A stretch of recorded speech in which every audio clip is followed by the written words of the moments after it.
रोहितचे पहिले प्रेम, कॉलेजचं शेवटचं वर्ष आणि ती शेवटच्या एकाच वर्षासाठी आलेली आणि रोहितला आवडलेली ती पहिलीच मुलगी. पाहताच रोहित तिच्या प्रेमात पडला. ती म्हणजे अंजली. अंजली दिसायला खूप सुंदर होती. तिच्यात काहीतरी स्पेशल आहे असं रोहितला वाटायचं. तिला नुसतं पाहिलं तरी बघत बसावंसं असं वाटायचं. खूपच हळवी होती ती. कोणाला आपलंसं मानलं की भरभरून प्रेम करणारी त्या व्यक्तीसाठी वाटेल ते करायला तयार व्हायची. रोहितला अंजली आवडू लागली होती. तिच्याकडे पाहिलं की मनात एक वेगळाच आदर रोहितला वाटायचा. किती सुखी असेल ना तो माणूस ज्याच्या आयुष्यात ही मुलगी असेल. तिला ओळखायला लागल्यापासून अनेकदा असाच विचार रोहितच्या मनात आला होता. जिचा विचार स्वप्नातही केला नव्हता. ती स्वतःहून आपल्या आयुष्यात येईल याची कल्पनाही त्याने कधी केली नव्हती. कॉलेजमध्ये असल्यापासूनच रोहित अंजलीच्या प्रेमात पडला होता. अगदी लग्न करीत तर अंजलीशीच करीन असा ठाम निर्णय त्याने घेतला होता. हळूहळू काहीतरी बहाणे काढून त्याने अंजलीशी खूप चांगली मैत्री करण्यासाठी सुरुवात केली आणि हळूहळू ते एकमेकांचे चांगले मित्र बनले. एकटेपणात दिवस ढकलत चाललेल्या रोहितच्या आयुष्यात अंजली ही पहिलीच मुलगी आली होती. आता अंजलीलाही रोहित खूप आवडायला लागला होता. त्यामुळे अंजलीने आपल्या प्रेमाची कबुली देण्यासाठी कॉफी शॉपमध्ये रोहितला बोलावून घेतले. रोहित खुर्चीवर येऊन बसला नाही तोच अंजलीने एका क्षणात आपल्या मनातील भावना बोलायला सुरुवात केली. रोहित, खरं तर सांगणार नव्हते तुला. कसं सांगायचं हेच कळत नव्हतं. पण आता राहवत नाही म्हणून बोलावून घेतलं. मला तू खूप आवडतोस. तुझी काही हरकत नसेल तर आपण आपलं मैत्रीचं नातं पुढे नेऊयात का? जेव्हा अंजलीच्या तोंडून हे ऐकलं तेव्हा एसीमध्येही रोहितला घाम फुटला. ती आपली थट्टा तर करत नाही आहे ना असं त्याला राहून राहून वाटत होतं. पण अशा बाबतीत अंजली थट्टामस्करी करणाऱ्यांपैकी नव्हती हे त्याला माहीत होतं. तो काही काळ धक्का लागल्यासारखं तिच्याकडेच बघत राहिला. अंजली, तू माझी मस्करी तर करत नाहीस ना? बघ, आधीच या परीक्षांच्या टेन्शनमधून आता कुठेतरी सावरलो आहे.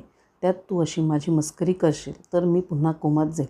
तुझ्यासारख्या मुलीला मी कसा आवडू शकतो? तू नक्कीच माझी थट्टा करत असणार. त्याच्या मनातील चलबिचल ओळखून अंजलीने त्याचा हात हातात घेतला. रोहित, मी थट्टा करत नाही. मी खरंच बोलत आहे. मला तू मनापासून आवडतोस. तुझा स्वभाव, माझ्याशी आदरानं बोलणं, तुझ्यातला संयमीपणा सगळंच मला भावलं आहे. तुझ्या आयुष्यात याआधी काय झालं याच्याशी मला काहीच घेणं देणं नाही.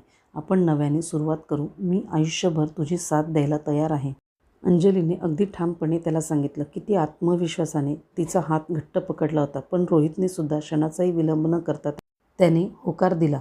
मग काय राव, दोघांचे पहिलेच प्रेम. मग सुरू झाली तासनतास गप्पा मारणं, कॉलेज सुटल्यावर फिरायला जाणं, अशा प्रत्येक रविवारी घरी काहीतरी बहाणे सांगून फिल्मला जाणं. अशा प्रकारे त्यांचे प्रेमाचे दिवस अगदी मजेत चालले होते. 3 दिवसांपूर्वी, हॅलो, अरे कुठे आहेस? कधीपासून फोन करते आहे तुला. फोन का नाही उचलत आहेस? अंजली रोहितला विचारत होती. काही नाही, जरा कामात होतो, रोहितचे उत्तर. पण रोहितच्या आवाजात काहीतरी वेगळेपण तिला जाणवलं. तू नक्कीच कामात आहेस ना? काय झाले रोहित? तुझा आवाज नेहमीसारखा वाटत नाही.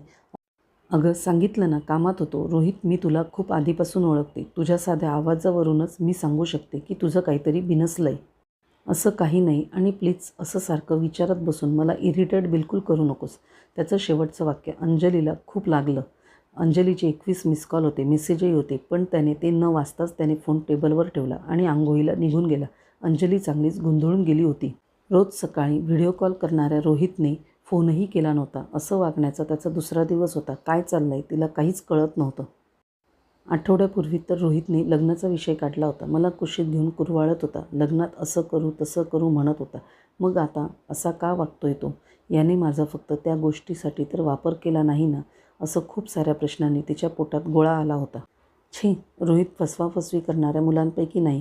तो असं कधीच करणार नाही. मी का त्याच्यासारख्या मुलांवर संशय घेते आहे? तिला स्वतःचाच राग येत होता. आपण असा विचार मनात आणल्याबद्दल तिने मनोमन रोहितची माफी मागितली. पण भीती तिला शांत बसू देत नव्हती. 10 वाजून गेले. रोहितचा अजूनही फोन किंवा मेसेज आला नव्हता. एरवी ठीक 6:30ला फोन करणाऱ्या रोहितचा काहीही पत्ता नव्हता. आपली शंका खरी ठरते की काय या विचारानेच ती सुन्न होत होती. तिचं डोकं पार बधीर झालं होतं. कशीबशी ती कॉलेजला पोहोचली. पण तिच्या डोक्यात रोहितचे विचार चालूच होते. एवढ्यात तिचा फोन वाजला. रोहितचा मेसेज होता. सॉरी, तुझ्यावर चिडायला नको हवं होतं मी, पण काल कामाच्या गडबडीत होतो. मी आता कामात आहे, तुझ्याशी नंतर बोलेन. तिने मेसेज वाचला. आता कुठे तर तिच्या जीवात जीव आला होता. आता थोडं तिचं मन कामात रमू लागलं होतं. पुढे 2 तास काम आटोपण्यात गेले. तिला रोहितचा विचार करायला वेळही मिळाला नाही. कामातून वेळ मिळाल्यावर तिने फोन हातात घेतला. रोहितचे नेहमीप्रमाणे भरमसाठ मेसेज आले असणार. त्याला रिप्लाय करायला हवा असं म्हणत तिने फोन हातात घेतला. पण तिचा पुरता हिरमोड झाला. रोहितचा एकही मेसेज नव्हता. रोहित असं कधीच करत नाही. तो कितीही कामात असला तरी दर अर्ध्या तासाने तो अंजलीला आवर्जून मेसेज करतोच. पण कालपासून सारी चक्र फिरली होती. तिने रोहितचा मेसेज नीट वाचला. तिच्या एक गोष्ट लक्षात आली की रोहितने सकाळी उठल्यावर मेसेज केला होता खरा, पण तो नेहमीसारखा रोहितचा मेसेज नव्हता. फक्त एक फॉर्मल मेसेज होता. अंजलीला काहीच कळत नव्हतं. तिला वेड लागायची वेळ आली होती. तिने पुन्हा रोहितला फोन केला.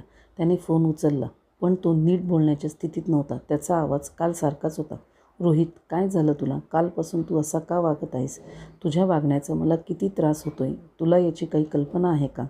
असं काही नाही अंजली. माझं काही चुकलंय का? नाही. मग तुला अचानक काय झालं आहे? तू कालपासून माझ्याशी नीट बोलत का नाहीस?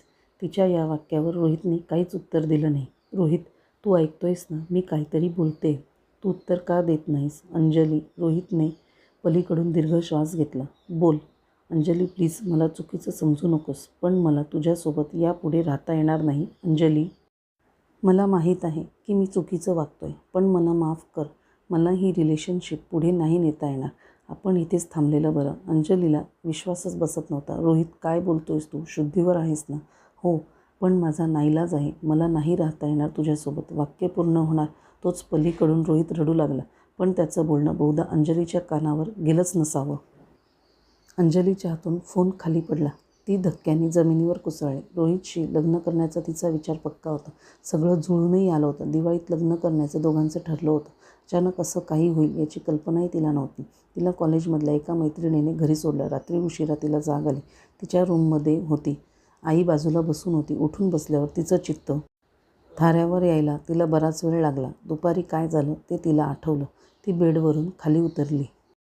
फोन शोधू लागली. तिचा फोन स्विच ऑफ झाला होता. स्वतःशीच बोलत, नाही राहायचंय म्हणजे काय? असं कसं नाही राहायचं? तिने फोन ऑन केला. पहाटेचे 3 वाजले होते. फोन करून उपयोगही नव्हता. रोहितने तो उचललासुद्धा नसता. तिने फोन तसाच आदळला. डोळे मिटून तशीच पडून राहिली. रोहित जे काही बोलला ते आठवून तिला रडू येत होतं.